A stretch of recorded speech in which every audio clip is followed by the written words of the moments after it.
if you're hosting this Easter and you're looking for something a little bit different for your name places, then I might just have the answer for you. Because did you know you can actually write on an egg in calligraphy? And I'm going to show you just how easy it is to do today. So two things in terms of the kit that I'm using just to set out initially. The first is that I'm using my plastic pen just to take out any weight and to make it a little bit easier for me, bearing in mind I'm going to be working with a more spherical surface. So this is my Bleedproof.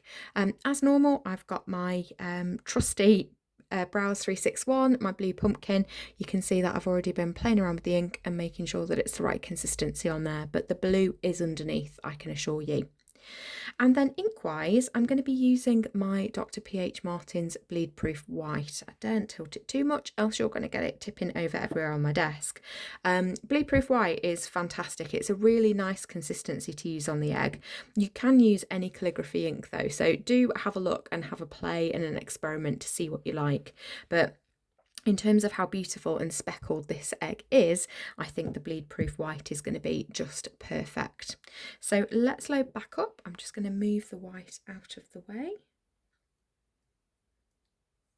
Now the trick when you are going to be writing on the egg is to make sure your positioning's right.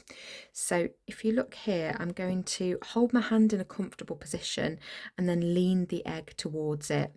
So when we then put the egg where we want it, we want that to sit. So I'm going to be using this right here and placing the egg inside for each place setting. So I'm going to be wanting to write across this section. So we'll just pop that back out of the way. So I'm going to be writing on this section here. So I want to get really comfortable so that when I do write, I can write nice and easily. And then literally you would just write exactly as you do on paper. You will find that it's very simple to write on. You can press on a little more than you think. I think when you're working with an egg, sometimes you can be a bit gentle just in case, but you can press on just as you would do with paper. So just loading up again because I'm conscious the more I talk to you, the more chance I have of it drying.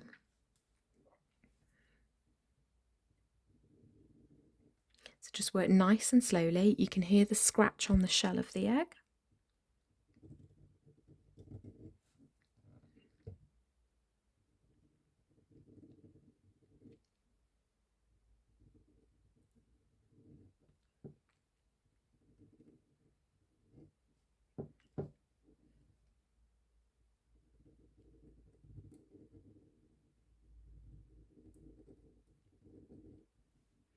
Remember to keep lifting off and approach it in exactly the same way as you would if you were doing calligraphy on a piece of paper.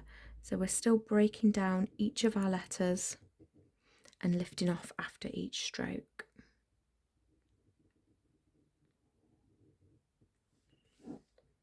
And it's as easy as that. Look how beautiful that looks. You can see you've got the nice definition between the thicker downstroke and the thinner upstroke, and it just works really well. So let me just pop that into its holder, moving everything else out of the way. So you can see there when I put those on the table for everybody at Easter, they've all got their egg inside.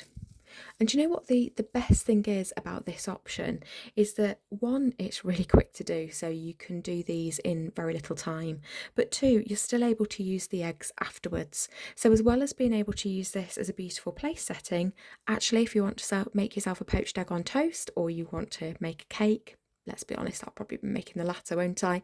Then you can still use them. They're absolutely perfect to do so.